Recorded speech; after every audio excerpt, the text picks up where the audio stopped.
Welcome to the Game Design Hacks. I am Dale. And I'm Tom. In this episode, we're going to be discussing the Game Design of the Year Awards for 2020. Yes, all the stars are here. All the games. Oh, who's that walking down the red carpet? I see. It's The Last of Us 2. Oh, man. I don't think they actually made our list, did they? They didn't make our list at all. So, Last of Us 2, get back in your car. Yep. It's time for the 2020 Design of the Year Awards. Cue the intro.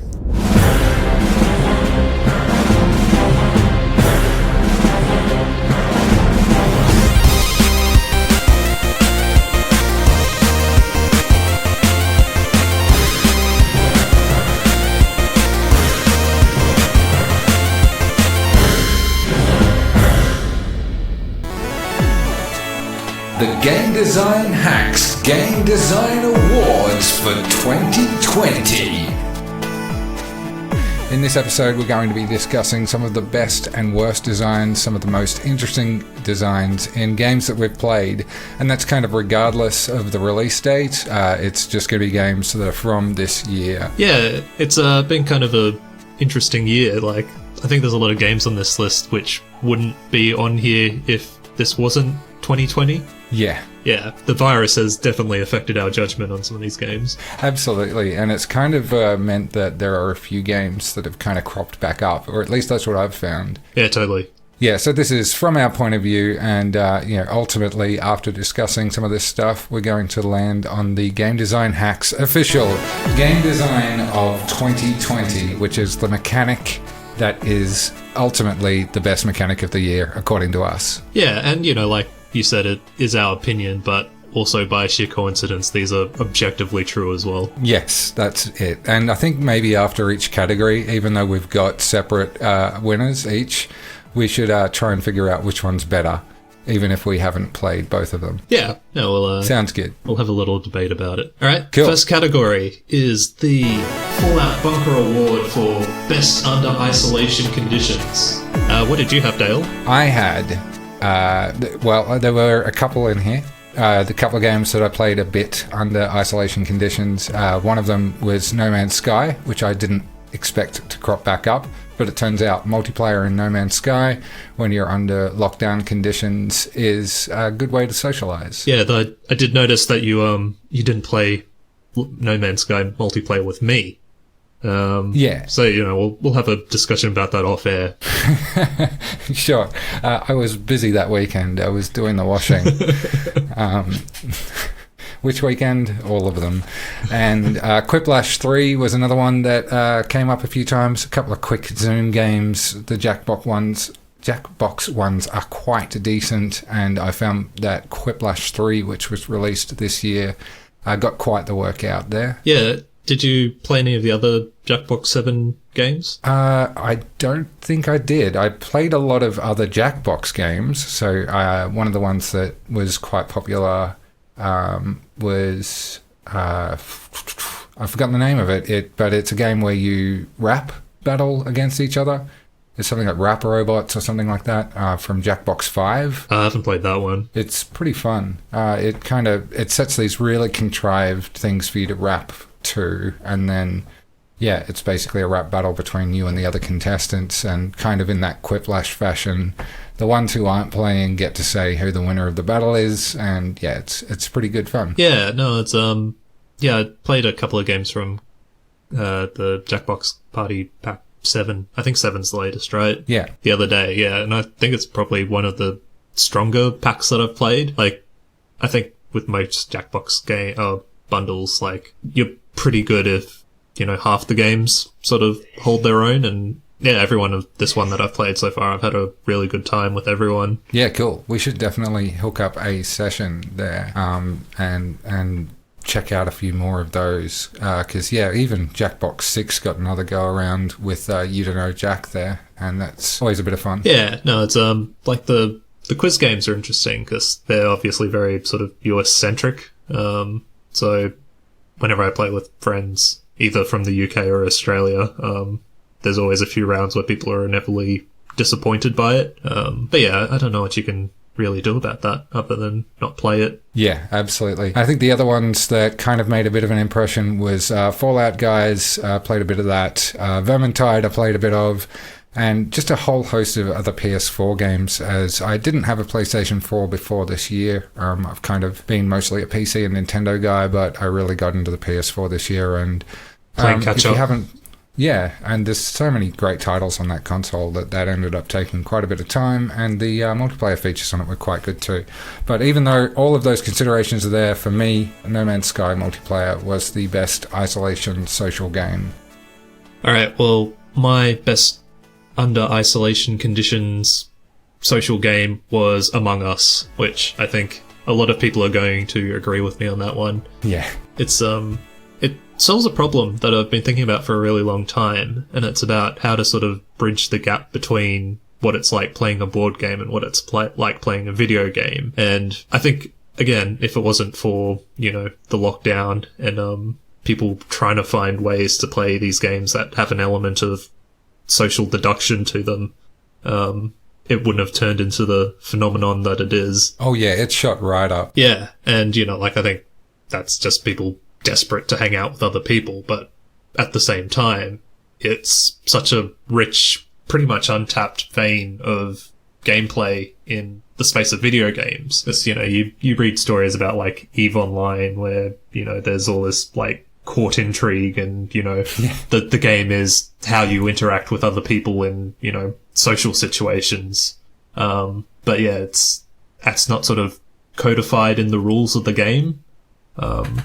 Whereas, yeah, with Among Us, I think it's a step closer to, almost a new genre of these types of games, and I hope we see more of them. Absolutely. And I think it's inevitable that we will after the surprise success there. Yeah. Well, it's a money printing machine at the moment, so there's always a wave of pretenders that follow those, and, hopefully there's some clever designers out there that'll be able to do something new with it. But we have to decide out of No Man's Sky and Among Us, which is actually going to win the best isolation game. Well, I mean, Among Us was my pick, and I think it.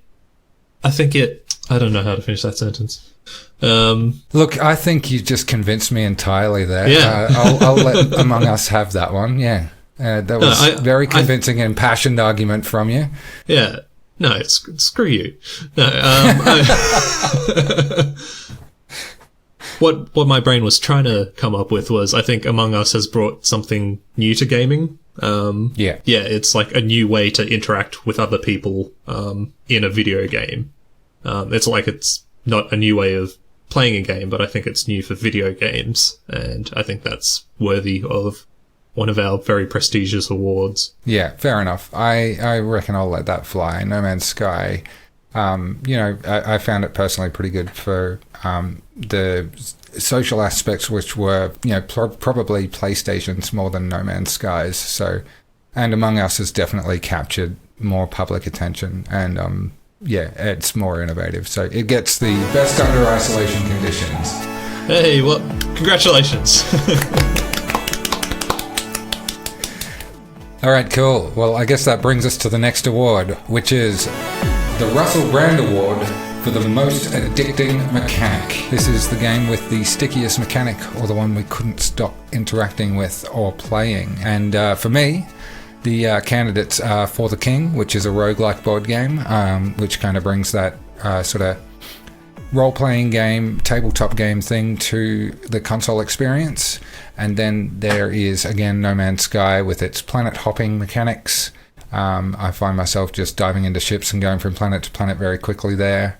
Again, we've got Quiplash 3 with the phone quips, because, just one more round of Quiplash 3 is always there. Interestingly, Hold Down, which is a mobile game, that actually ended up taking a fair bit of replay. I've not heard of Hold Down. What is it? Okay, so Hold Down is a game in which you it's like an inverted block breaker. You kind of throw a ball from the top, and you got to try to break the bricks, and you got to find interesting projectiles for the ball to take. And as you go, it kind of unlocks It's got a really big sort of skill tree unlock as it goes, so you start getting like the ability to have like more and more balls. That's pretty much the main thing, but also go deeper. If you've ever played Ridiculous Fishing for mobile, which is a Vlambeer game, it's got that kind of meta mechanic to it where you just keep going back to the shop and spending your in-game money on getting more and more powerful tools, which allow you to dig deeper and deeper holes into the planet. It's kind of framed in this way where you're mining into a planet, but it's it's very kind of abstract, bold art, and yeah, that's quite fun. I ended up playing all the way to the end of that and enjoying the hell out of it. Yeah, like 2020 was such a weird year for mobile gaming for me, because like I don't have a commute anymore. I'm working from home since we've been under lock, and that used to be my mobile gaming time. Like, I've still got the toilet, or when I've got a particularly long build running, but yes, it's it's like it's a nice bit of code time to reward myself. I think Clash Royale's sort of the only mobile game that I played a lot of this year. Yeah, that was the same for me. Build pipeline time. Yeah. It's like, all right, Bitbucket Pipelines is busy, so hold down, get to go. Yep. And Spelunky 2. That is a gorgeous sequel to an already gorgeous game with its roguelike platforming. And for me, Spelunky 2 was the most addicting game. It's the one that I went back to the most, just one more round, and yeah, absolutely love it. It's very similar to Spelunky 1, and that's my winner. All right, well, my winner for most addicting mechanic was Animal Crossing. And I don't know if this is like an effect of the lockdown again, because I remember when New Leaf came out and I sort of had the same sort of addiction to it, so I guess I can't lay it all at COVID's feet. But there's just something about the way that it works its way into your daily schedule. Like you wake up, so you've got your fossils to dig up, and your sort of daily tasks that you need to achieve. So it's a lot like a free-to-play game in that sense, where it's it becomes part of your real life. Yeah, I did get to see quite a lot of that because my wife Millie's been playing it very heavily, and she's always talking about like getting her island up to scratch and getting visitors through and all that sort of thing, and it looks absolutely awesome. Yeah, well, it's crazy. Like my wife bought a Nintendo Switch so she could play it. Like, that's what... Yeah. And, like, she's been playing her Switch ever since, but that's sort of what it took to get her into, gaming pretty much. Because I don't think she was doing any of it before that. Yeah, absolutely. I think that's true for a lot of people, because the Nintendo Switch did outstanding numbers, and that game just did so much better than any other game this year. And even for Nintendo, which is saying a lot, I think it did in the tens of millions of units, which is just insane. Yeah, that has to be because of COVID, right? Because, when it came out, like, just everyone in my office bought it and, would go visit to each other's islands because everyone was just desperate for human contact. But it sort of created a gateway for a lot of people. And, like, my wife's been playing all the big Switch titles since then. Like, she did Mario Odyssey, and she's doing Breath of the Wild at the moment. So it's I'm very grateful for Animal Crossing for bringing her into the fold. We now have to decide between Animal Crossing and Spelunky 2, which gets the Russell Brand Award for most addicting mechanic. Alright, so I'm going to make my arguments for Spelunky 2.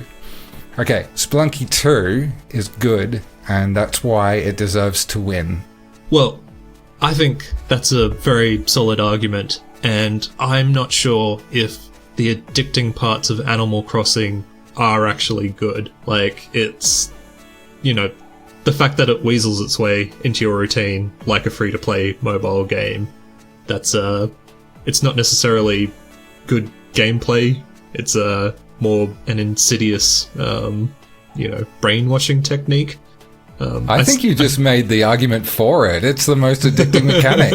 Yeah. So the Russell Brand Award for most addicting mechanic goes to Animal Crossing. Hey, well done, Nintendo. Well done, Nintendo.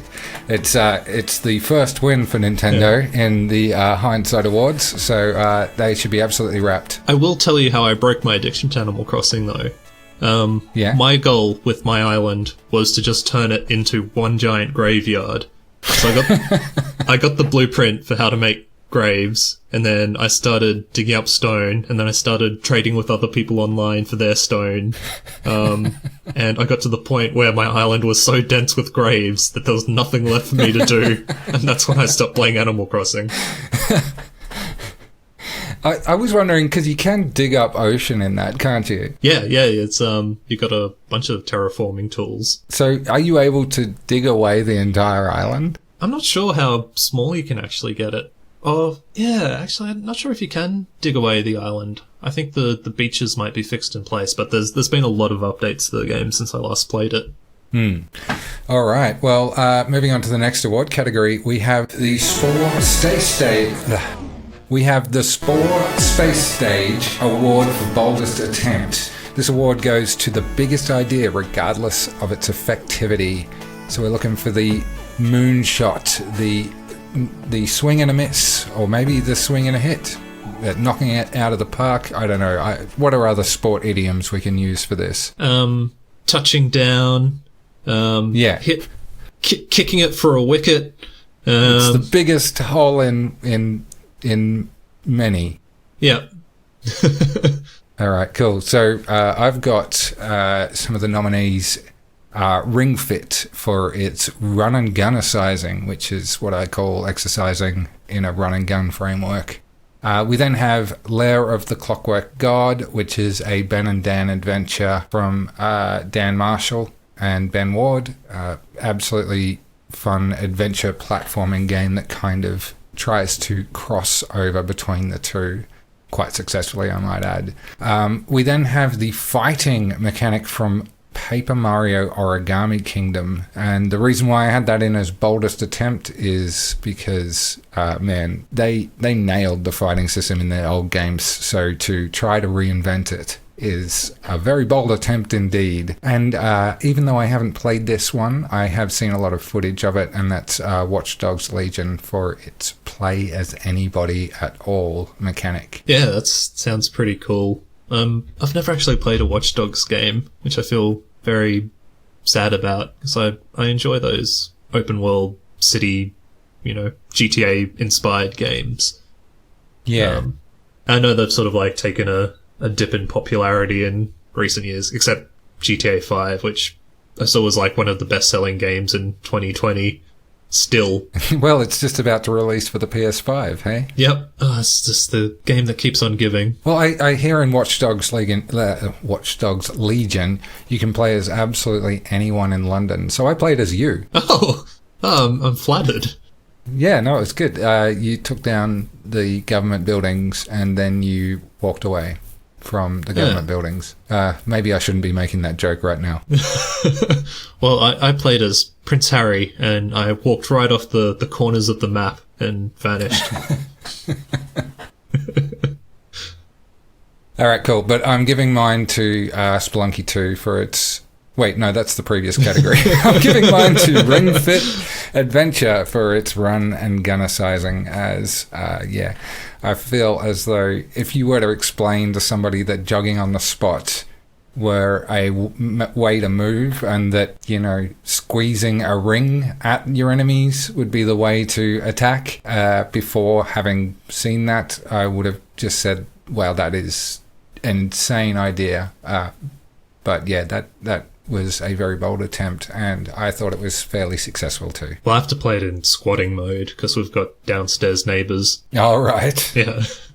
What, in squatting mode? Yeah, so instead of jogging, you basically squat up and down. It sucks. It hurts so much.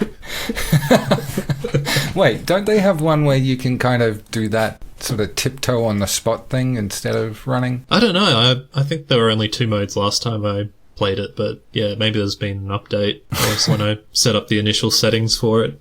That was like another... that is a poor trade.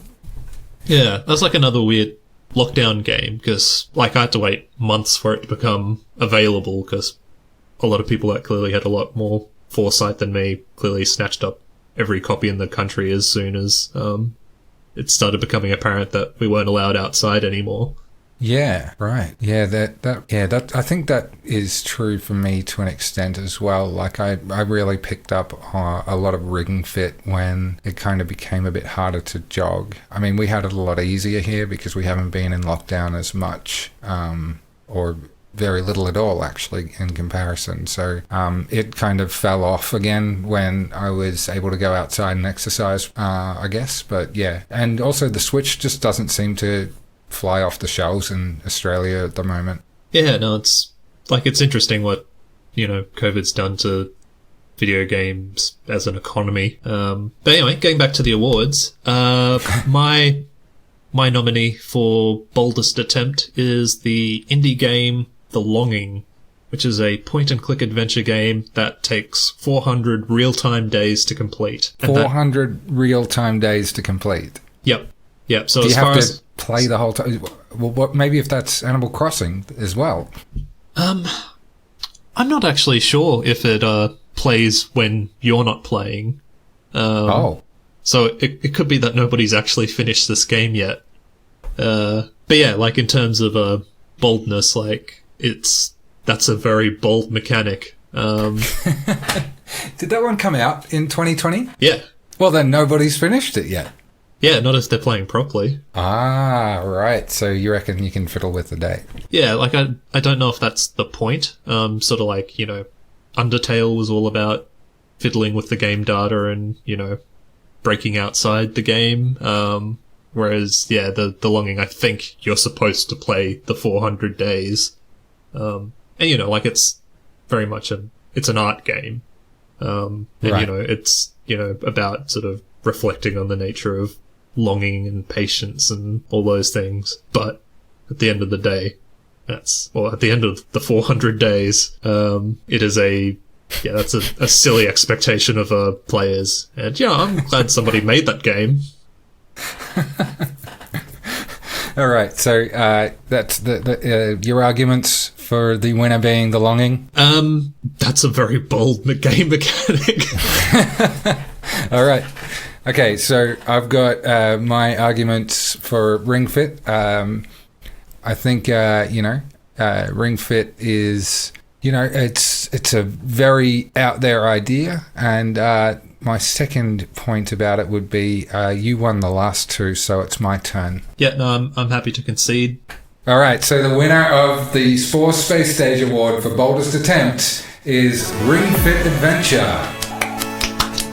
Yay! This is Nintendo's second win for the Hindsight 2020 Hack 02, what do we call it, awards? Game Design Hack Awards. They're running away with it this year. Oh, they really are. I reckon this Nintendo company has a future. Yeah, no, it's invest in stocks while you can. All right, so do you want to announce the next category? Yes, the next category is the Winona Ryder Award for Best Appropriated Mechanic.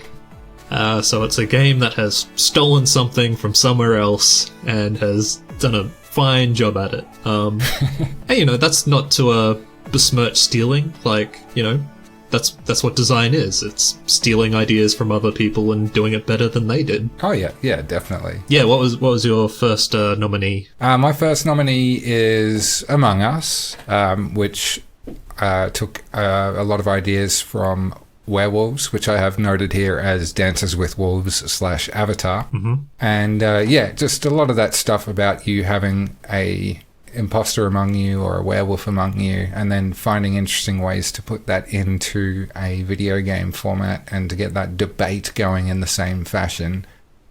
That's really cool. And the other I had was For the King, which takes tabletop RPGs and tabletop sort of board game play and kind of distills it into a roguelike video game.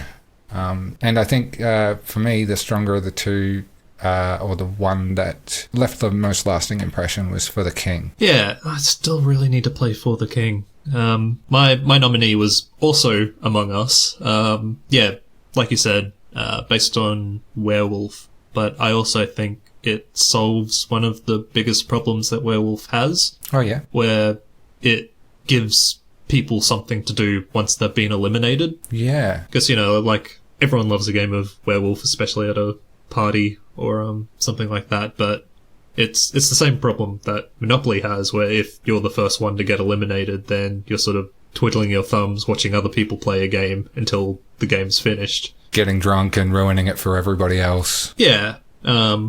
Whereas, you know, Among Us, like, it's probably not the most interesting way to involve eliminated players, where, you know, you can keep contributing to the mission goals, but you can't sort of interact with the, you know, social deduction part anymore. And, like, there's a couple of games like, tabletop games like The Resistance or Secret Hitler, which sort of managed to make the intrigue last until the very end of the game. Yeah.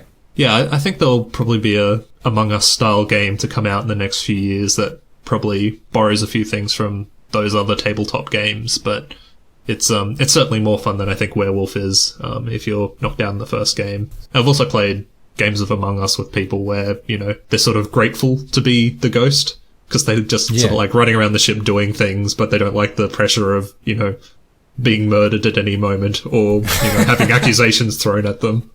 Yeah. Yeah, it can get pretty thick.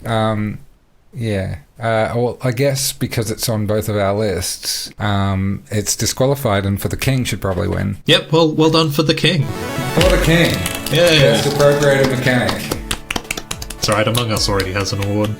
Yeah, that's kind of what I was thinking. No one goes home empty-handed from the 2020 Hindsight Awards. We keep calling it by the document name instead of the actual award name. Yeah, I mean, this is totally unscripted. What are you talking about?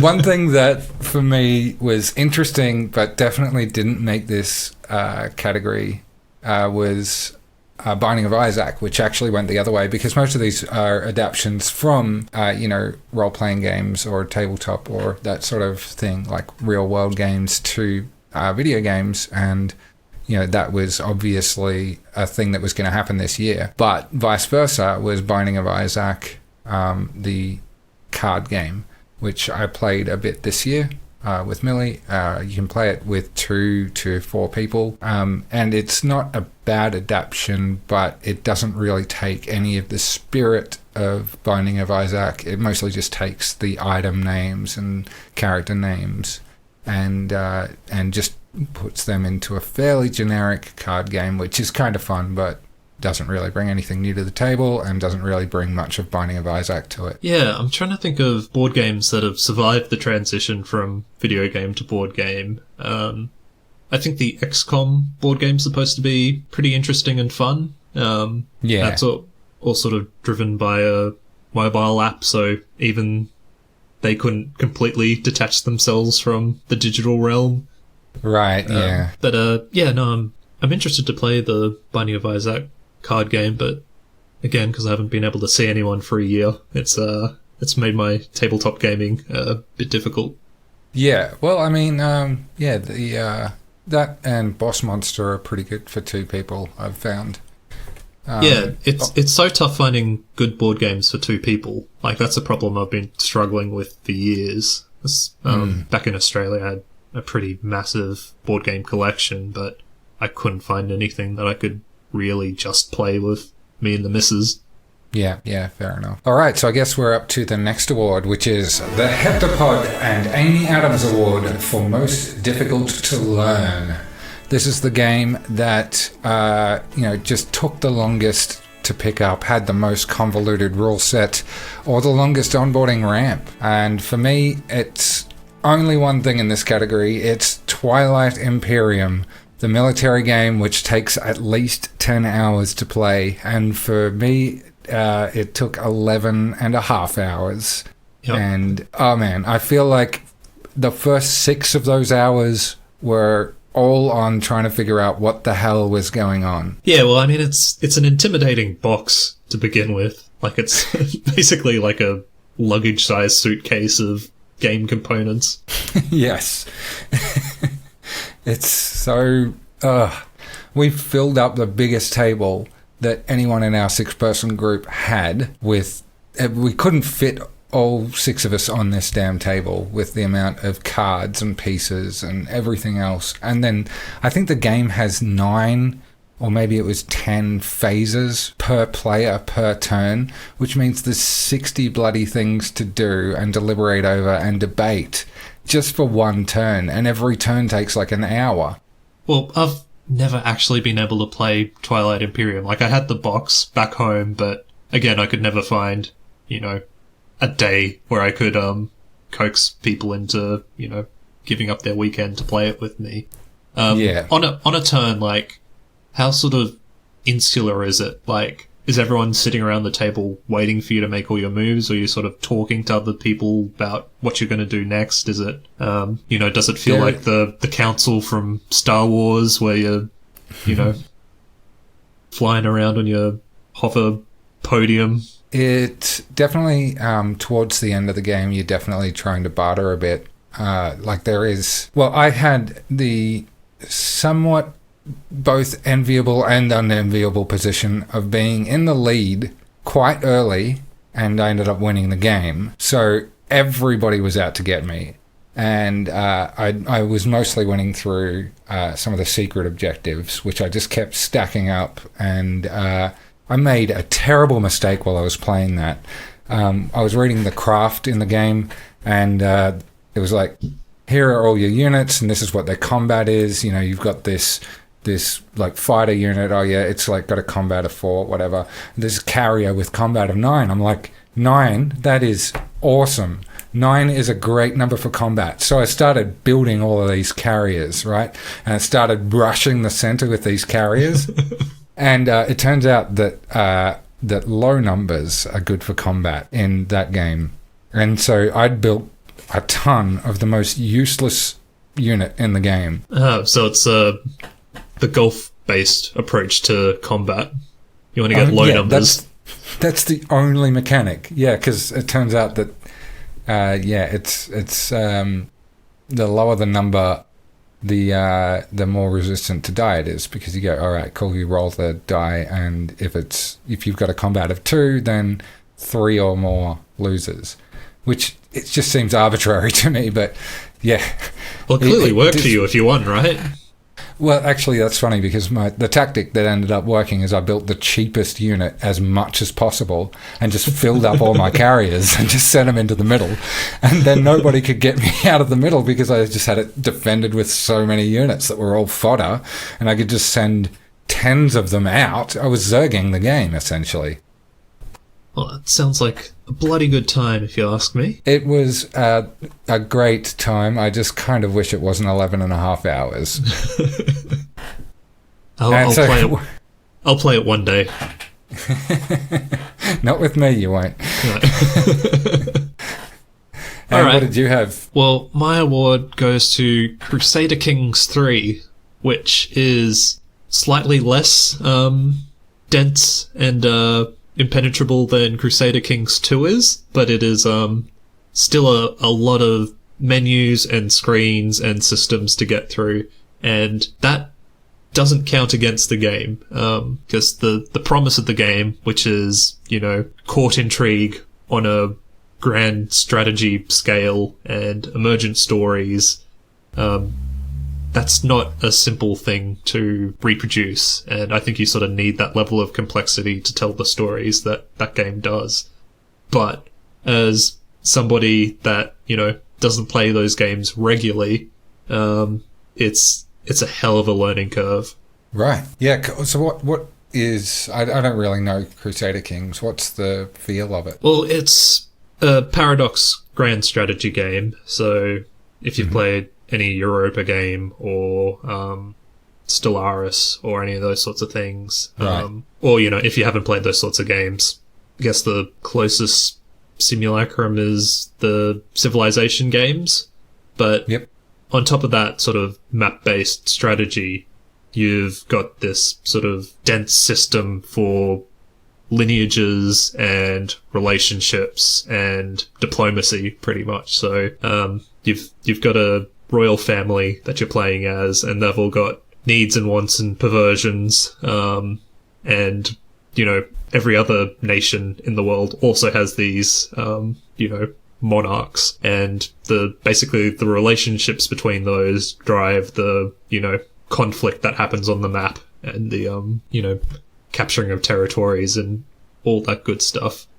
But the reason people like playing these games is because of the stories that emerge from it, where, your prince accidentally gets drunk and punches out a priest, which causes a feud with the Pope, who starts, sending or directing other nations to attack you, and, all this wild stuff like, characters turning into cannibals or having, secret fetishes, and sort of the geopolitical ramifications of, these characters has on the world.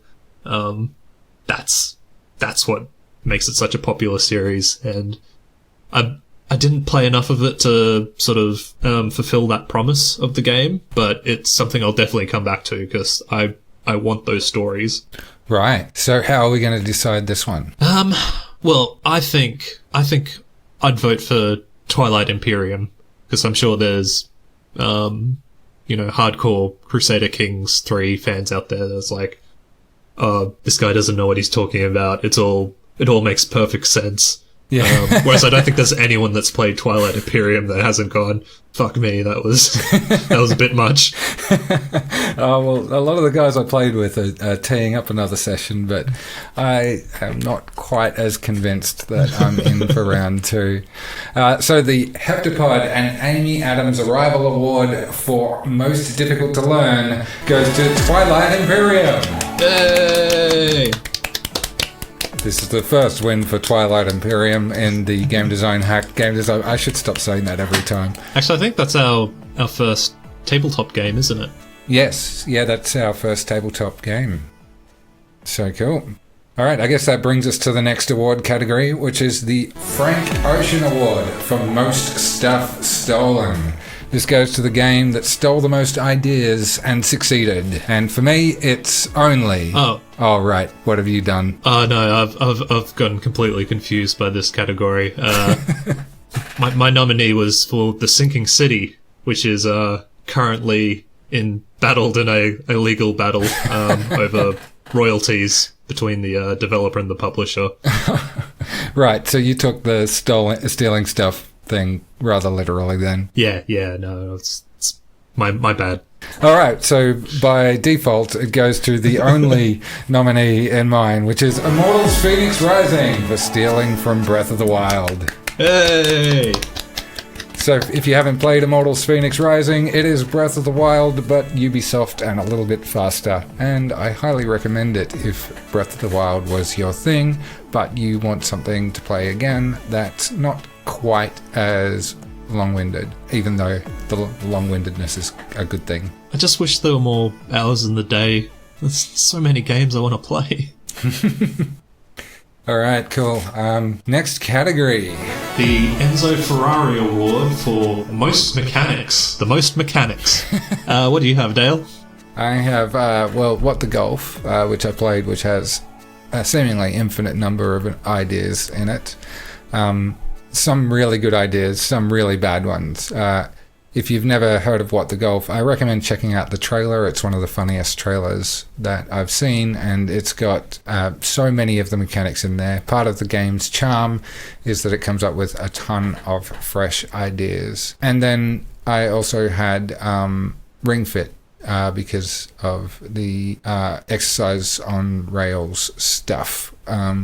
I think this one was originally meant to be most new mechanics, and then we butchered the award title in order to put a celebrity in it. Yeah, well, we've always prioritized comedy over any sort of actual content or education, so I picked Ring Fit as well. What's Enzo Ferrari's son's name? We'll say it's Ben. Benzo. Benzo Ferrari.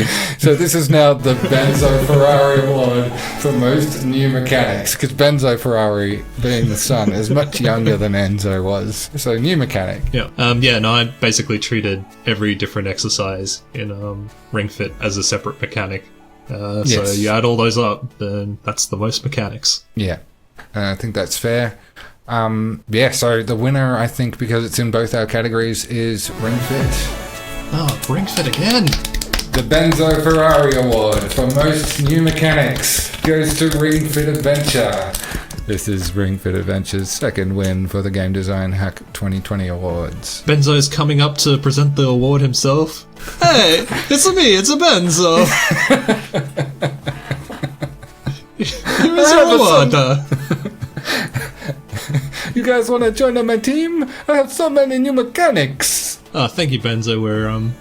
We're honoured that you took the time to come to our little award ceremony. Speaking of honour, the next award is the Queen Elizabeth II Award for the game that consumed the most time. This goes to the game that got the most attention, regardless of merit. And I think I've said mine a bunch of times before, but it's No Man's Sky, which managed to take probably another 25 hours, even though I'd put 70 in before the update this year. Yeah, No Man's Sky is such a redemption story. Is it?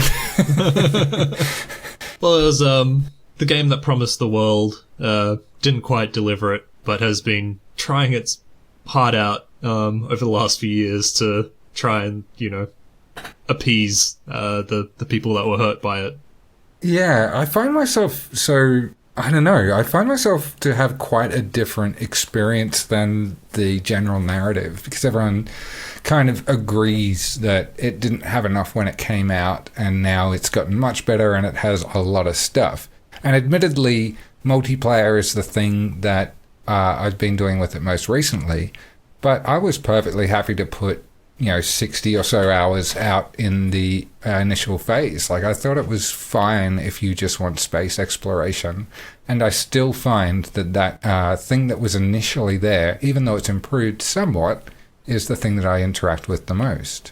So for me, it's like, yeah, it's improved, but it's not a radical change. Yeah, I think there's like a gap between what, your average gamer was expecting from it and what, somebody that's sort of a developer like we are that sort of has a knowledge of, procedural generation. And what they released was an ambitious and impressive feat.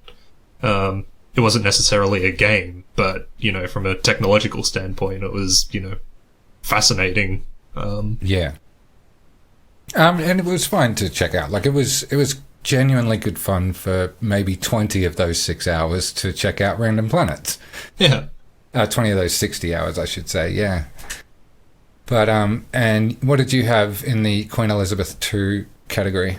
I had Animal Crossing, again, because I think that's probably the game I spent the most time, playing this year. Like, it takes a lot of stone to make those, gravestones, and yeah, like, it's a game that you end up playing a lot because it works its way into your daily schedule. Plus, you sort of got the social pressure of, people coming on and going, hey, come to my island. Hey, come see what I've done. And you go to their island. It's like, oh, that's a pretty good island. Well, now I need to make something to impress. It's like keeping up with the game. All right, well, how many hours do you think you put into Animal Crossing?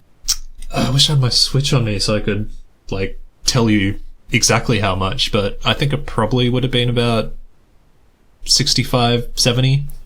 So the Game Design Award, the Queen Elizabeth II Award for the game that consumed the most time, goes to Animal Crossing. Etc. I'm going to put music under what we sang.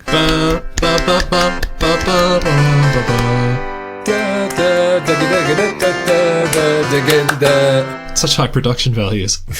We'll see. It depends how much gin I have left. I had all the gin. But yeah, that's Animal Crossing is. I mean, Nintendo's just cleaning up at this awards, aren't they? They'll be very happy. They'll be very happy to have gotten such a prestigious collection at this year's awards. Yeah, it's not entirely fair because I think I play my Switch more than any other device, so I'm sure there's plenty of other games out there which are very impressive, but Nintendo's got an unfair advantage. Yeah, I've been finding that quite a bit myself as well. All right, I suppose the next one would be the Robert De Niro Award for unsurprising but dependable performance. So the Robert De Niro Award for unsurprising but dependable performance goes to the game that was good despite the lack of innovation. So for me, I had Immortals Phoenix Rising, which again just stole so many ideas from Breath of the Wild.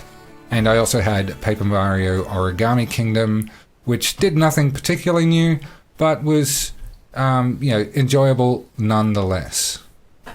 And out of those two, I'm probably going to go with Paper Mario, only because Immortals is still going, and also for a Ubisoft game, it's got quite a lot of innovation, which I'd like to encourage. Yeah. Well, my award goes to Hyrule Warriors Age of Calamity. I used to be big into the Dynasty Warriors games, probably about 15 years ago. There was Dynasty Warriors 3 or 4 that I used to play on the Xbox, and those games are basically popping bubble wrap. You sit down, there's all these huge armies, you tap the same button over and over again, and then all the armies are gone. And you go, that was satisfying. And then 15 years passed, and another one came out with Zelda wrapping on it, and it is the exact same feeling. It does what it says on the box. It's like a warm blanket. This is the second one with Zelda branding on it as well, so it's not even new for itself. Yeah. I've only played the demo for this one. I thought I haven't even played to the end of the demo, but I kind of enjoyed it, and I've got the one before it, and I kind of enjoyed that too. I keep meaning to go back to Age of Calamity and actually pick it up, because I absolutely love that world, and anything that kind of lets me live in that a little bit more is still worth picking up, I believe. Yeah, I think the appeal for me is the same appeal I get from Stardew Valley, where it's like the compelling thing is cleaning up a space. So like Stardew Valley, you're given this farm, it's covered in crap, and you're put in it, and you sort of bring order to the chaos. And Dynasty Warriors are the same thing. You're put on a map. It happens over a very different time span, but, there's fights going on everywhere. You see all these blotches of enemy dots all over the map, and it's your job to go to work and, bring order to the chaos. Right, yeah. Did you get a chance at all to play Paper Mario Origami Kingdom? No, I haven't. Okay. This is going to be a difficult one to choose, because you've clearly got more experience with one, and I've clearly got more experience with the other.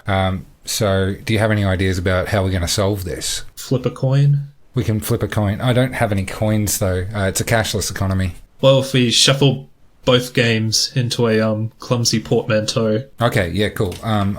Yeah. Do you want to flip, or do you want me to? Paper Warriors Age of Kingdom. Okay, so the winner is Paper Warriors Age of Kingdom.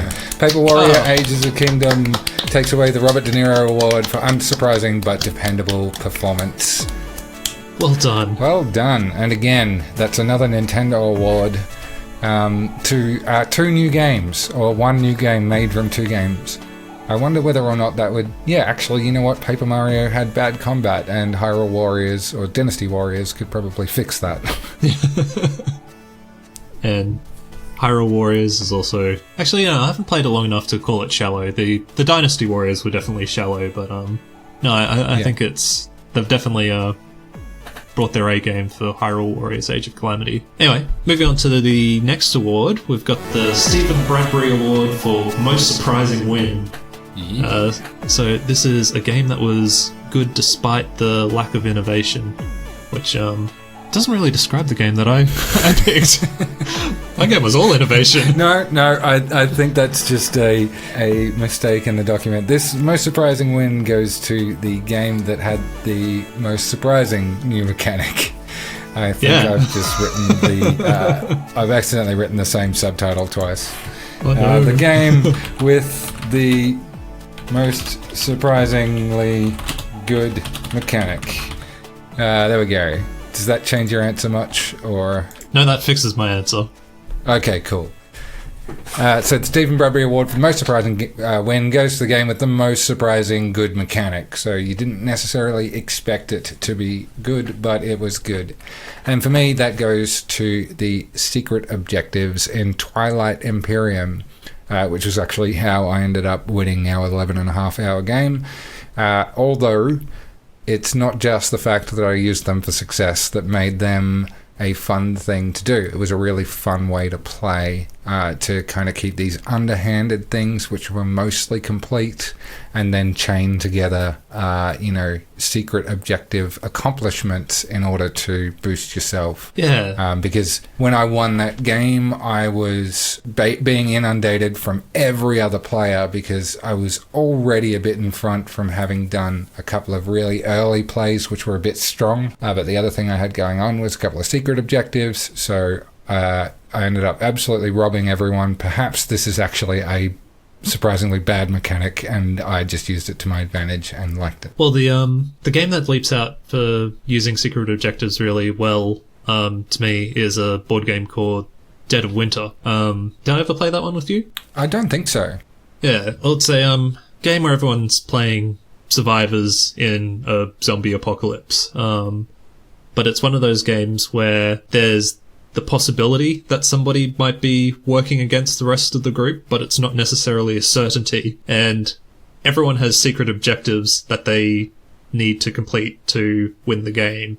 But what makes it work really well is that gives everyone a reason to look suspicious. So, right, because you have to do something that no one else knows about, it means that at some point in the game, you're going to do something which isn't for the benefit of the greater group. And that creates a rich vein of accusations and suspicion, which, Ooh.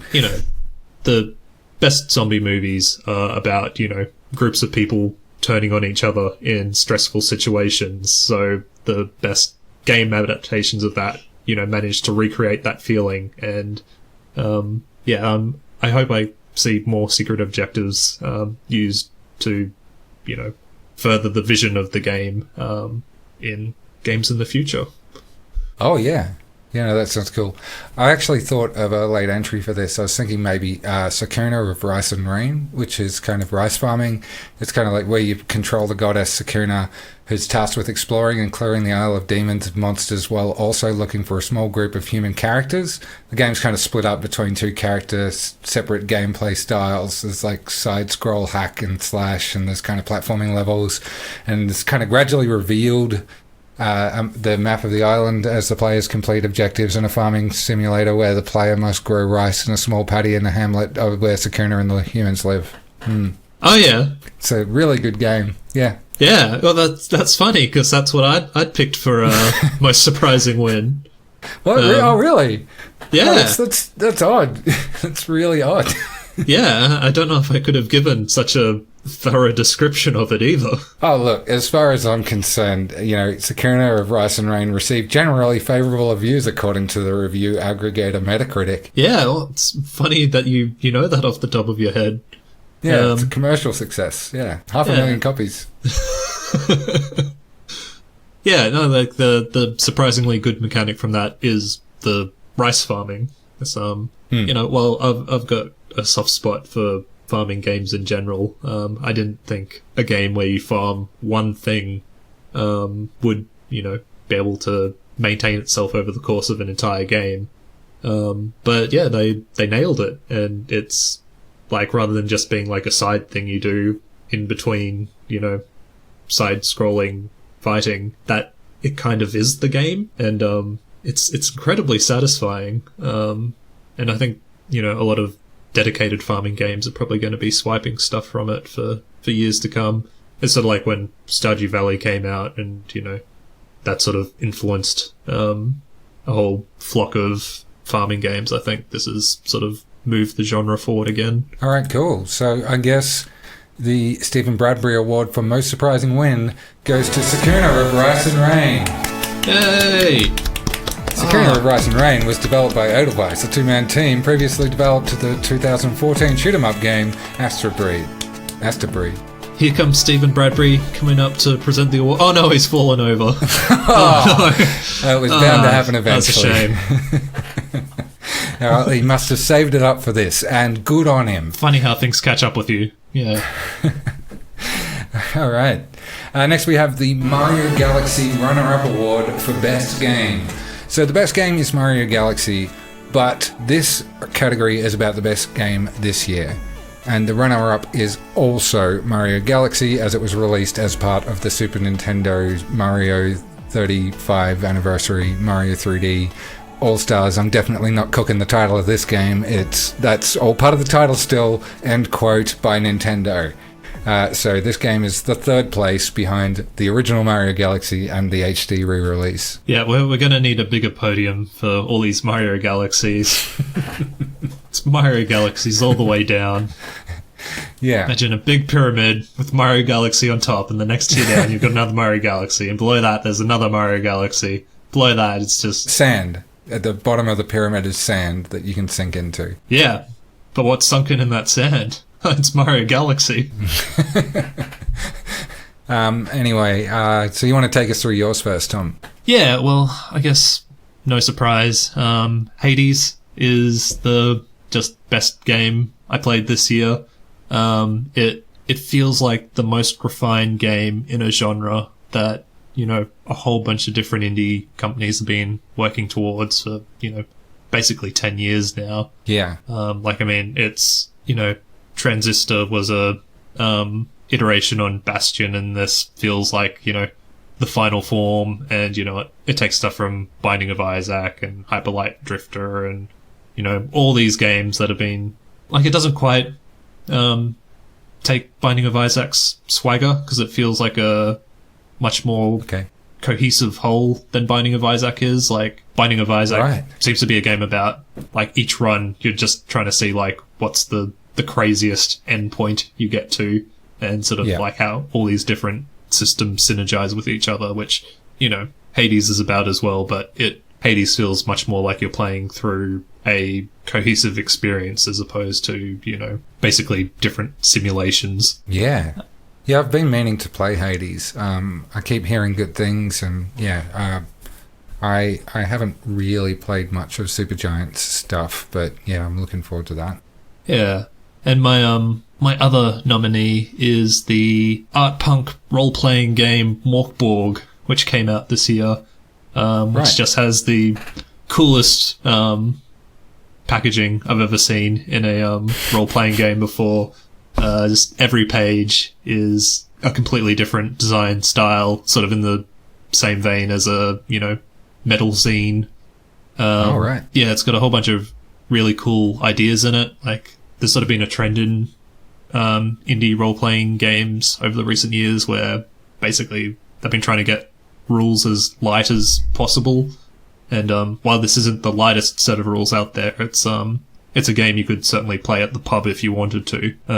So yeah, and it's also got a really great community around it as well, where the publishers let people submit, you know, monsters and dungeons and ideas, and they'll like help you create art for it and publish it on their website as well. So it's set the OSR community on fire. Okay, yeah, cool. Yeah, that sounds excellent. I'd love to give that a go. Well, we'll definitely have a game. Oh yeah, cool. Looking forward to it. Let's pencil that in right now on the podcast. Yeah. I'm going to go through a couple of games that are definitely not from this year, but I only got around to this year, including Boss Monster, the card game. I had a great time playing that. I think I've probably played 6 or 7 separate games of that, which for me, I don't play a lot of board or card games, so that's quite a number for me.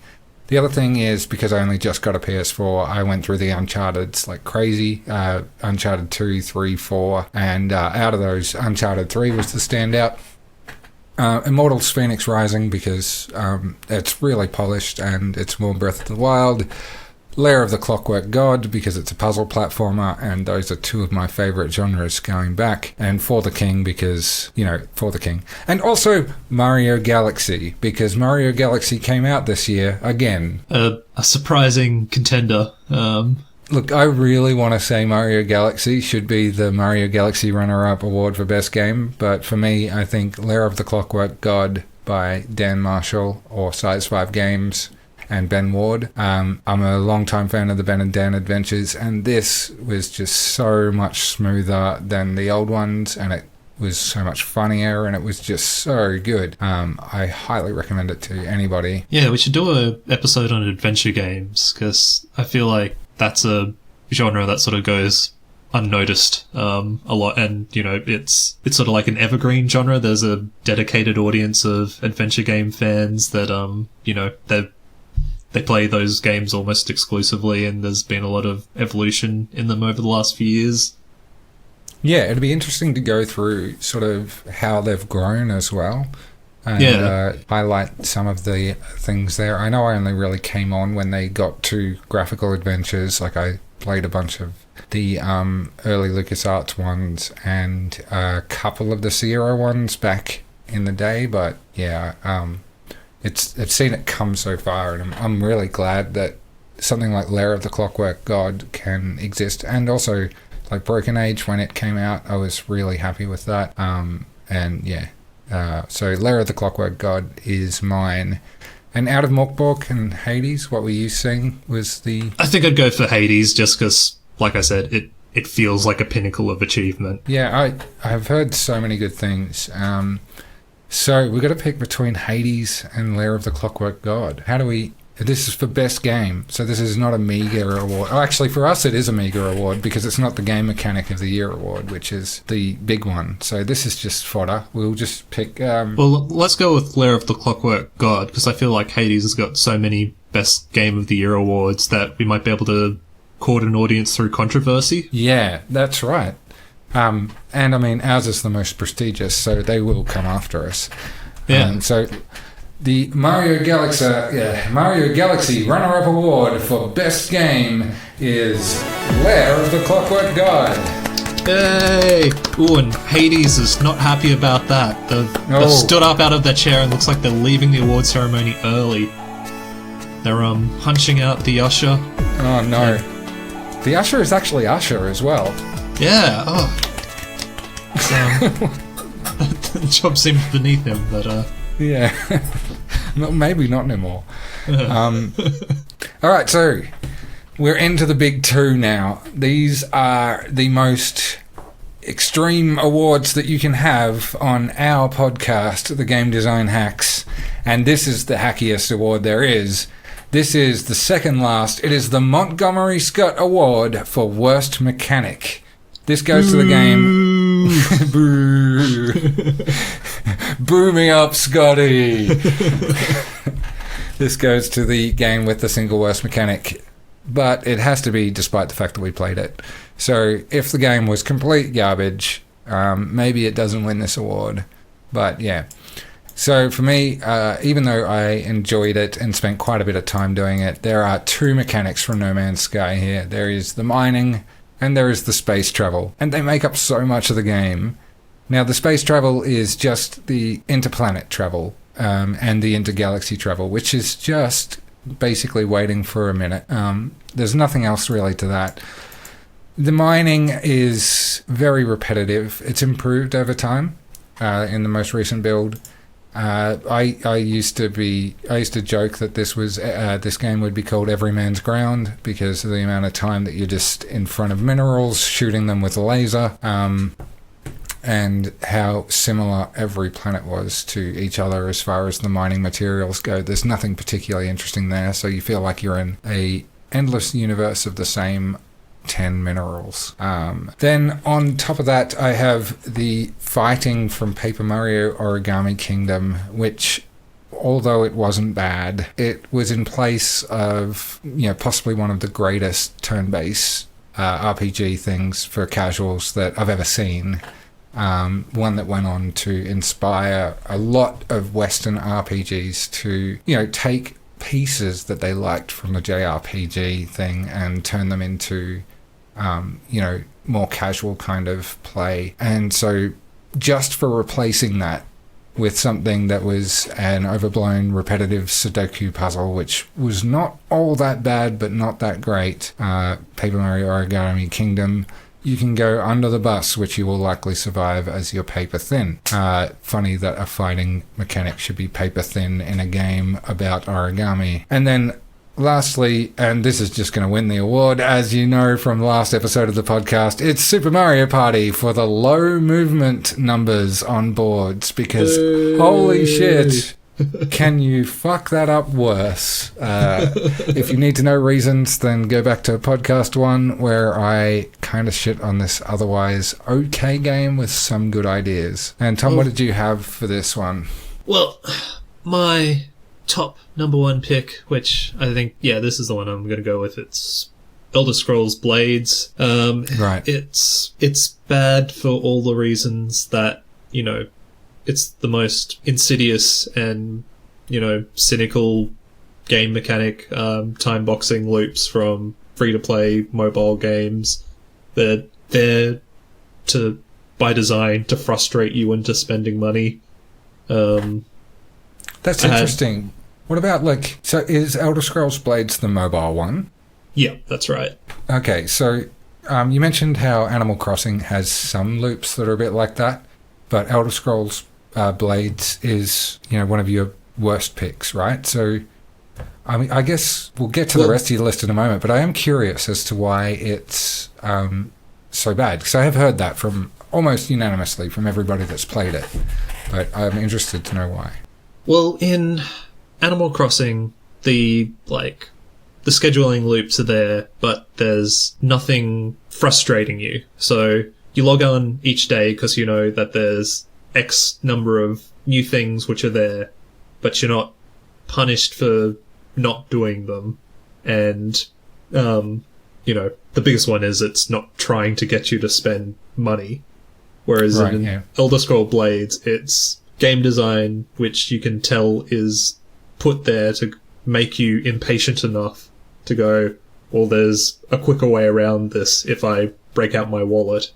And it's, I've spent money on free-to-play games, and, I'm not as sort of militant about this as some other people are. I think free-to-play games have a place, and, game developers also like to get paid. But when you're sort of, deliberately hurting your game to frustrate people into spending money on it, then, I think, you attract more flies with honey, What would you say is the most egregious example of Elder Scrolls Blades' I guess money grubbing? Well, I think it's just the main loop of acquiring resources. If you've worked on free-to-play games before, you'd be familiar with the concept of pinch points, where you sort of reach a point where, it's usually a few hours of sort of frictionless play into a game where the player reaches a point where, either waiting times become so big, or there's some barrier that's shuddering that people will spend money to try and get around it. It's either that, or there's a natural ebb and flow, and for a while they make sure that the ebb and flow stays well within the achievable range, and then eventually they clamp down, and that's where your pinch point starts. And it usually is several hours into an experience, and they're trying to leverage basically the sunk cost fallacy, where you're like, well, I've spent this many hours on the game, I can't give up now, so I'll throw them some money, and that's never the end of it. As cynical as people are about battle passes, I think that's still a better way to monetize a free-to-play game than, these sorts of mechanics. Yeah, absolutely. Yeah, I think you're right. And also the cosmetic stuff is good like that too. I know that if there's vanity items and I'm enjoying a game, I will deck the hell out of my character, and then as soon as it starts showing me cooler stuff, I start upgrading it too. And so sometimes something like Fortnite, even though I didn't play that much of it, I'll spend $30-40 on Fortnite over maybe 3 months just because I wanted to look cool, even though it was not really for any other reason than just to see myself look better in the lobby. Yeah. Whereas, I think Fortnite, like, there's problems with it, but that's a better way of doing it. Whereas, like, Elder Scrolls takes the approach of, we're going to make our game suck until you pay us. Yeah. Whereas, Fortnite, like, you can have a fun time, with the default skin, regardless. Yeah. And there's never a point where it stops. Yeah, it never stops kind of squeezing you. I think we could do a whole podcast on free-to-play games as well and do some good and bad examples.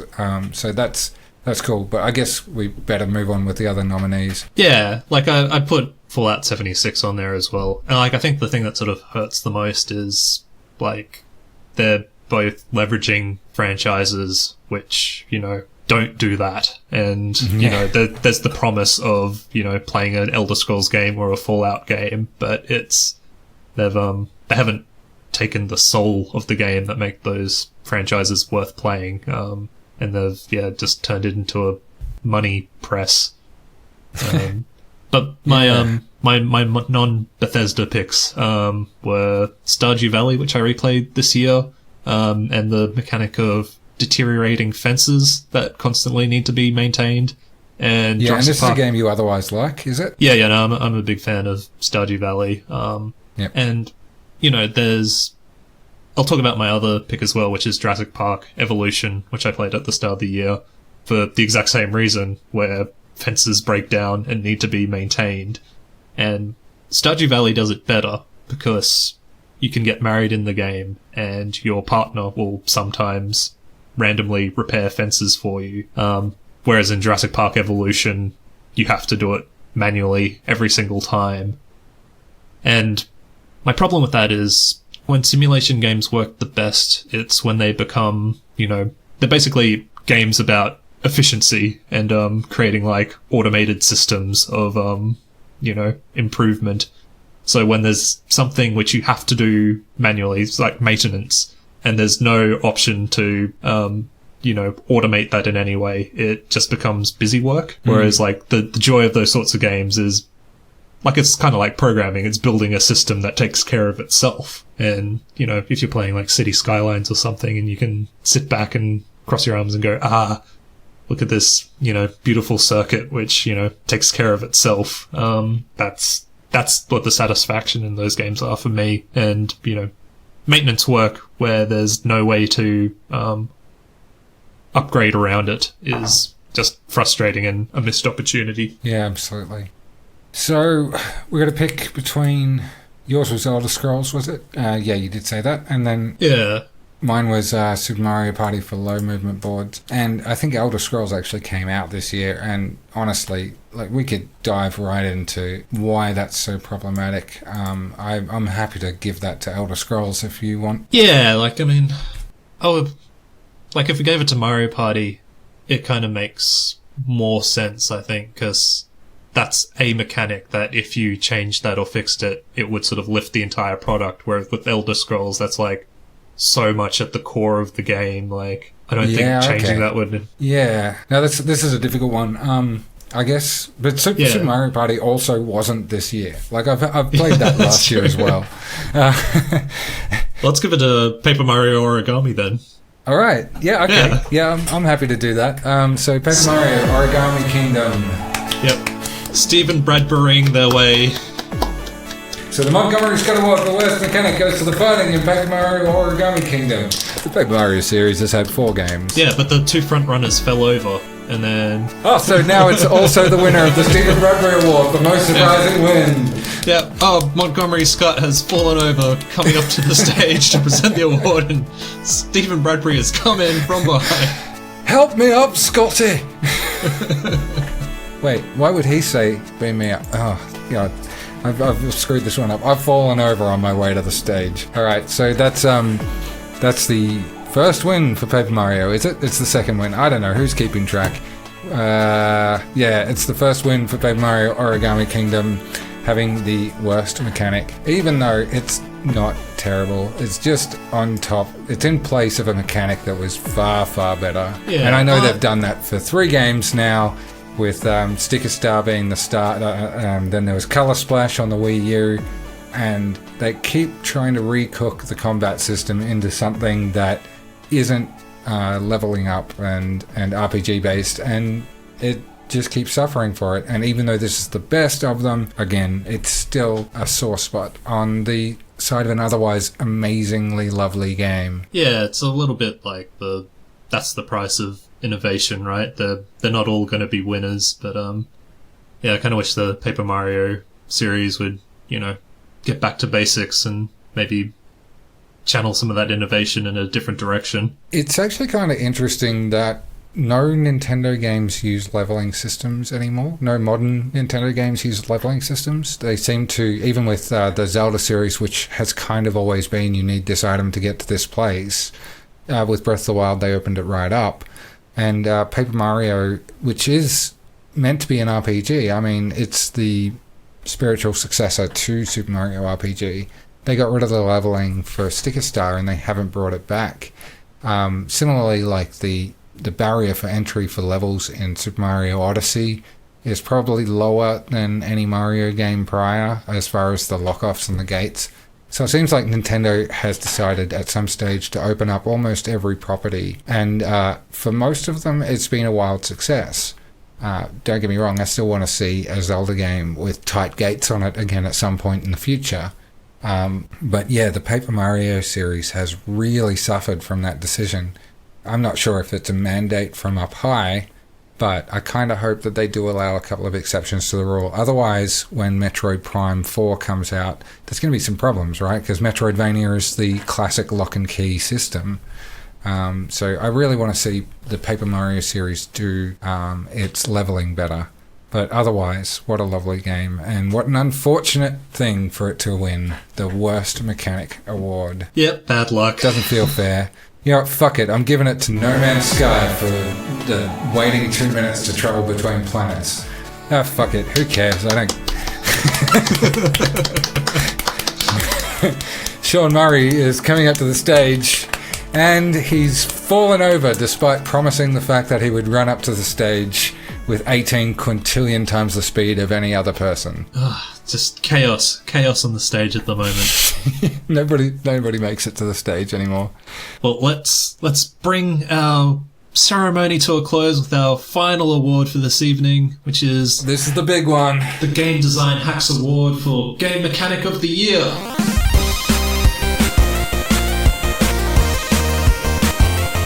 The Game Mechanic of the Year. Woo! Everyone's cheering. Woo! Alright, what do you have, Daniel? Alright, so the game mechanic of the... I also had the pinball platforming from Yoku's Island, but that doesn't count because I didn't play it this year, but I just thought everyone should play Yoku's Island, it's great. The dungeon building from Boss Monster, which, as I mentioned, was a card game I played a lot, considering I don't play a lot of card games this year, and that's just, you build dungeons to try to trap the other players' heroes in... Oh, sorry, not the other players' heroes, the most heroes. The game plays the heroes and you play the dungeons. And that's just really fun. And the last one that gets an honorable mention is Tricky Towers, which is Tetris with physics. And that's never not fun. But I think the adventure platforming takes it. There is one instance where it's not fun. There was a officially licensed Pokemon game on Facebook's instant game platform this year, which was a Pokemon-themed Tetris tower with physics. And really? It was bad. Like, I had to double check to make sure that it was an officially licensed game, because, it sort of looked like, a bland Newgrounds game. Right.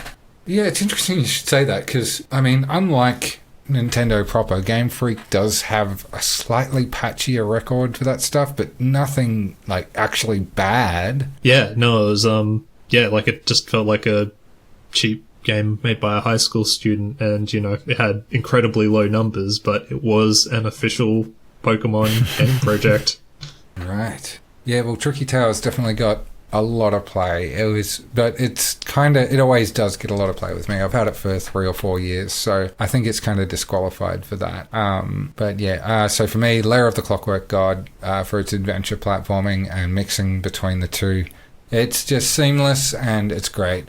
There's another thing about Lair of the Clockwork God that I can't mention because the game mechanic itself would spoil something about the game, and it's just fucking ingenious. There is a thing that you kind of feel as though the game, let's just say, lacks polish in a certain area until it kind of reveals that it's intentional. I won't go any further in describing that because I highly recommend everybody should play Lair of the Clockwork God. More of everything in the package is in the game. It seems like it's a more than the one game package, and it seems like it's like being continually updated and all kinds of things like that. But it's just important to remember that everything is the game. Fascinating. Yeah, absolutely blew me away, and it's easily the funniest game I've ever played. Like, just so goddamn funny. Everything about it.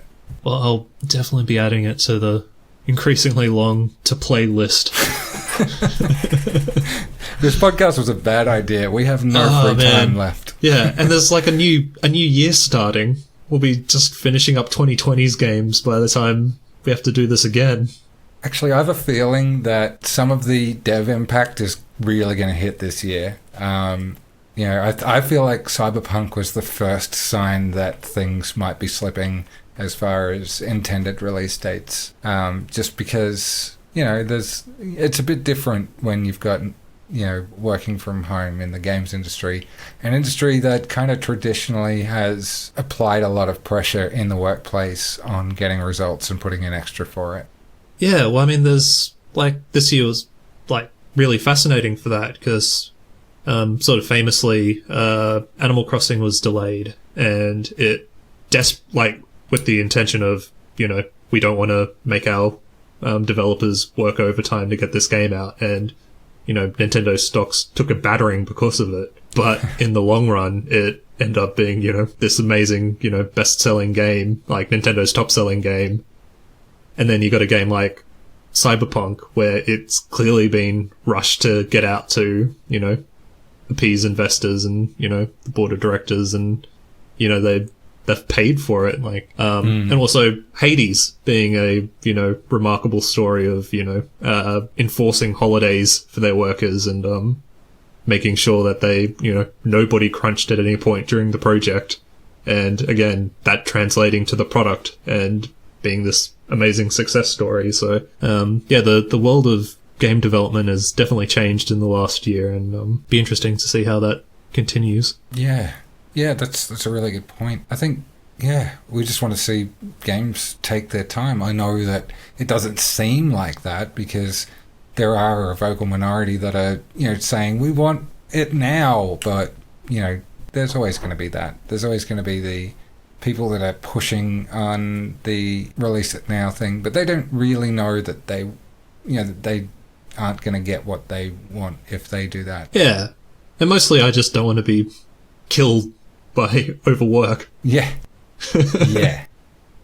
Anyway, my best mechanics of the year. My first nomination is going to be The Longing for a 400-day play cycle.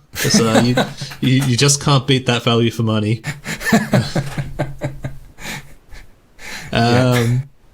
My next real nomination is Among Us, and just the way that it has managed to bridge the gap between social mechanics in a video game.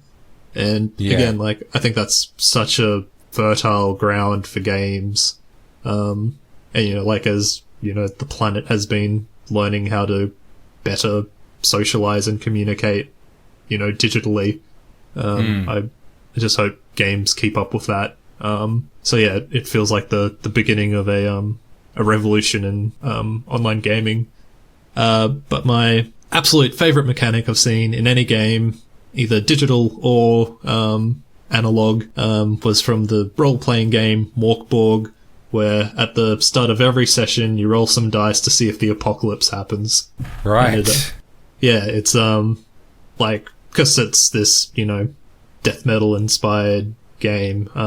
This one particular random table just drips with so much theme, and like it's written out almost like Bible psalms, and the roll that you get relates to, you know, which passage it is. So you end up like basically building your own apocalypse as the game progresses. So it's like, one day, oh yeah, no, the apocalypse is advancing, so now, like, you know, poisonous toads rain from the sky, or, you know, all the children in the world die, and just, you know, crazy stuff like that. But it's so fucking badass. I love it. Yeah, that sounds like it's right up my alley. Yeah, no, we gotta play this game, man. Yes. Yeah. It does sound very death metal as well. Yeah, that's cool. All right, so we have to choose between those two for the game design hacks. This is the most important award, so we have to find the most important way to award it. I think maybe it requires a little bit of game design. Ooh. What does that mean? Well, that means I'm going to write down both of our names into a hat. No, it doesn't.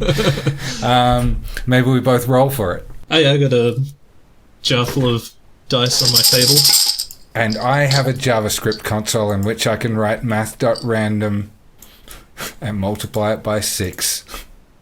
I'm using a D6. I was going to get a D20 out. Well, I can literally type any number. Alright, go D20. Analog versus digital.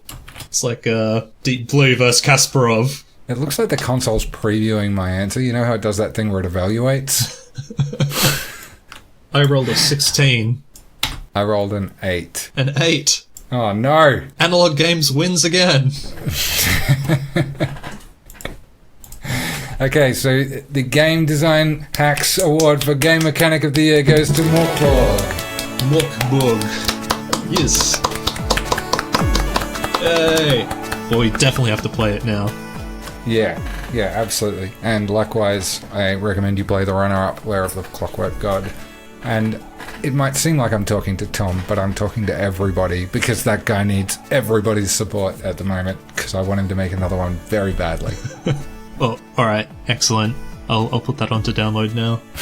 Cool. Yeah, likewise. So this has been the Game Design Hacks Game Design of the Year Awards, and we are happy to have given it to Morkborg, or at least one of us is. I'm very happy about that.